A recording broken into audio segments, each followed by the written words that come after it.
मेरा लॉकेट वापस करने के लिए शुक्रिया। मैंने ये नहीं कहा कि मैंने माफ कर दिया।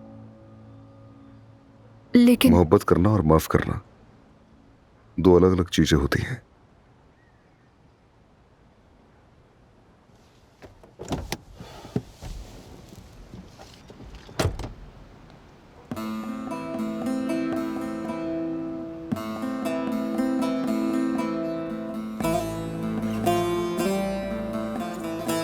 मेरी बेटी, मेरी जान, तुमने तो मुझे डरा ही दिया था। कहां चली गई थी मेरी बच्ची? आप कहां चली गई थी? मैं कसम से बहुत डर गया था। अदनान, तुम्हारा बहुत बहुत शुक्रिया।